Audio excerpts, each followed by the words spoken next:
तो आज हम बताएंगे कि आप सीएससी में एक न्यू अपडेट आया है और ये झारखंड वैली के लिए ये अपडेट है। अगर आप झारखंड के एक सीएससी संचालक हैं या तो आप एक प्रज्ञा केंद्र संचालक हैं तो आपके लिए ये एक बड़ी अपडेट है। तो चलिए जानते हैं कि क्या अपडेट है। तो दोस्तों अपडेट देने से पहले एक ही गुजारिश करेंगे, अगर आप मेरे चैनल पे नए हैं तो चैनल को सब्सक्राइब करें और बेल आइकन घंटी को दबाएं ताकि जो भी इन्फॉर्मेशन वीडियो अपलोड करें वो उसका नोटिफिकेशन आप तक मिलता रहे और आपको जानकारी मिलता रहे। तो चलिए दोस्तों, सबसे पहले हम क्रोम ब्राउज़र ओपन करेंगे। तो क्रोम ब्राउज़र पे आपको एक ही अपडेट देंगे कि आप जहाँ से पहले झारखंड का जो भी राजस्व का जो भी रसीद चालान काटते थे, जो भी लगान काटते थे, आप लगान पेमेंट करते थे ऑनलाइन के द्वारा, तो यहाँ कुछ अपडेट दी गई है सीएससी वैली के लिए कि आप कैसे पेमेंट करेंगे। कि बहुत सारे ऐसे वैली हैं जो जिसके पास जो भी नेट बैंकिंग है तो वो नेट बैंकिंग से पेमेंट कर देते थे, जिसके बाद से उसका सीएससी आईडी में काउंट नहीं होता था। आप देख सकते हैं यहाँ पे जो भी सर्विसेज हैं इसमें आपको सर्विस झारखंड के नाम से नहीं मिलेगा।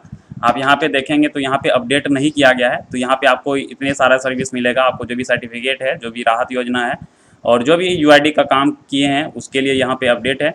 तो यहाँ पे आप देख सकते हैं इतने सारा सर्विस है। आपको एक्स्ट्रा सर्विस में हम बताएंगे कि क्योंकि वहाँ पे मैप कर दिया गया है। अगर आप एक सीएससी वैली हैं तो आप यहाँ से भी पेमेंट कर सकते हैं। तो यहाँ पे आपको पेमेंट हिस्ट्री में हम ले जाके दिखाते हैं कि मैं एक पेमेंट किया हूँ। तो यहाँ पे आप देख सकते हैं ये पेमेंट अभी हमने किया है। तो ये पेमेंट जो है दोस्तों, इसमें कुछ एक्स्ट्रा पेमेंट होता है। आप देखते हैं यहाँ की जो भी पेमेंट है उसमें गेटवे चार्ज लिया जाता है। तो इस सर्विस का नाम है दोस्तों, अगर आप ऑनलाइन भूमि लगान अगर आप जमा करते हैं तो आपके लिए एक न्यू अपडेट है। तो आप अपने सीएससी आईडी से भी लगान पेमेंट कर सकते हैं और अगर आपके पास नेट बैंकिंग है तो नेट बैंकिंग से भी कर सकते हैं। लेकिन आप एक अगर सीएससी वैली हैं तो आपके सीएससी आईडी में ट्रांजेक्शन काउंट होना जरूरी है। तो अगर आप एक सीएससी वैली हैं तो अपना जो भी सीएससी आईडी से है वो अपना सीएससी आईडी से ही पेमेंट करेंगे, ताकि जो भी आगे वाला सर्विस जो है वो आपको मिले। क्योंकि आपके सीएससी आईडी में जितना भी ट्रांजेक्शन होगा उसके बाद ही आपको न्यू सर्विस मिलेगा। तो चलिए दोस्तों, हम दिखा देते हैं कि कैसे पेमेंट करना है। तो सबसे पहले हम यहाँ पे जो भी खतौनी नंबर है, जो भी खाता नंबर है, तो आप यहाँ पे एंटर कर देंगे। जैसे आप एंटर करेंगे दोस्तों, यहाँ पे आपको देखने को मिलेगा कि सीएससी का एक बड़ी अपडेट है और ये जो भी झारखंड के वैली हैं उसका मैपिंग किया गया है। और आप अपना जो भी सीएससी आईडी है वो डालेंगे, जिससे आप नेट बैंकिंग डालते हैं। तो नेट बैंकिंग में होता है क्या कि बहुत सारे पासवर्ड होता है, उसके बाद ओटीपी डालना पड़ता है। तो चलिए, ये एक मेरे में जो भी बकाया राशि है आप देख सकते हैं, यहाँ पे बकाया राशि है। और आप यहाँ पे देख सकते हैं सारे जो भी रैयत का जो भी दिया गया है, ये पूरा रैयत का ब्यौरा दिया गया है।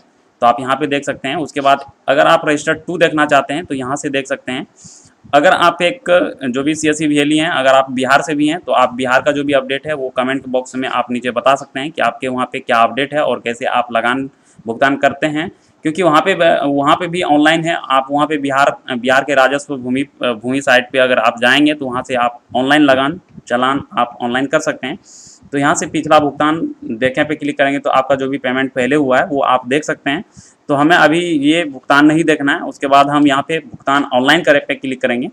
जैसे आप यहाँ पे ऑनलाइन करे पे क्लिक करेंगे तो आपके पास यहाँ पे ये सारे डिटेल्स आ जाएंगे। उसके बाद यहाँ पे टर्म कंडीशन है, आपको यहाँ पे बताया गया है कि ये जो डिपॉजिट आईडी है और ये जो ट्रांजेक्शन आईडी है, इसे आप कॉपी करके जो भी फ़ोटो है वो खींच के आप अपने लैपटॉप में रखेंगे। क्योंकि आपका जो भी ट्रांजेक्शन फेलियर होता है तो आपका यही ट्रांजेक्शन आपका जो भी स्टेटस चेक करने में आपका मदद करेगा। अगर आपके पास ये ट्रांजेक्शन नहीं रहता है तो आपको दिक्कत हो सकती है। तो सबसे पहले इसको ओके हम कर देते हैं। उसके बाद यहाँ पे भुगतान करे पे क्लिक करेंगे। जैसे आप भुगतान करे पे क्लिक करेंगे उसके बाद यहाँ पे ऑप्शन आता है कि आपका जो भी एक सिटीजन आईडी है वो आपको यहाँ पे क्रिएट करना पड़ेगा। तो आप यहाँ पे सिटीजन आईडी अगर क्रिएट नहीं करते हैं तो आपके यहाँ पे गेस्ट पे क्लिक करके आप अपना जो भी पेमेंट है वो कर सकते हैं। तो चलिए दोस्तों, मेरा पहले से आईडी ये जनरेट है। तो चलिए अभी हम यहाँ से डायरेक्ट करते हैं। आप देख सकते हैं यहाँ पे सारा ब्यौरा खुल गया है मेरा। यहाँ पे आप स्टेट बैंक ई पे आप क्लिक कर देंगे। जैसे यहाँ पे क्लिक करते हैं तो आपके सामने में एक इंटरफेस आएगा इस तरीके से। आपका ये प्रिंट आउट आप लेके रख सकते हैं। जो भी ट्रांजेक्शन आईडी है, जीआरएन नंबर है, इसमें आप रख सकते हैं, या तो आपके मोबाइल पे मैसेज ऑटोमेटिक चला जाएगा। अगर नहीं आता है तो ये प्रिंट आउट आप रख सकते हैं। अगर आपका ट्रांजेक्शन फेल होता है तो उस समय आपको ये स्लिप आपको काम देगा। तो प्रोसीड फॉर पेमेंट पे क्लिक करेंगे।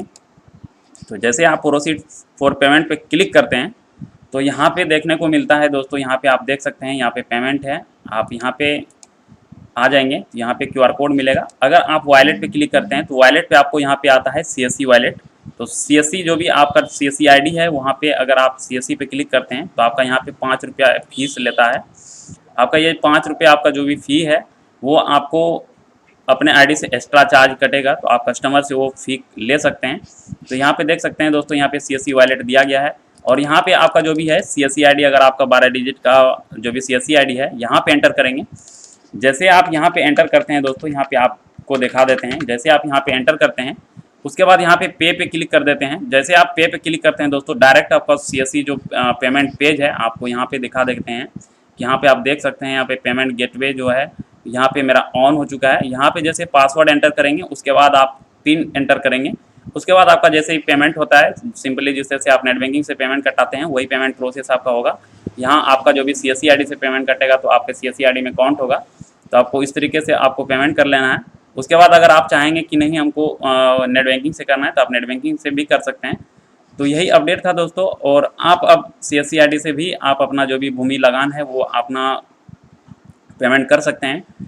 तो ये बहुत ही अच्छी खबर है, और बहुत सारे VLE ऐसे हैं जो कि सोच रहे थे कि मेरे CSC ID से ही बुक होना चाहिए, मेरे CSC ID से ही पेमेंट होना चाहिए, जिसमें CSC ID भी काउंट हो।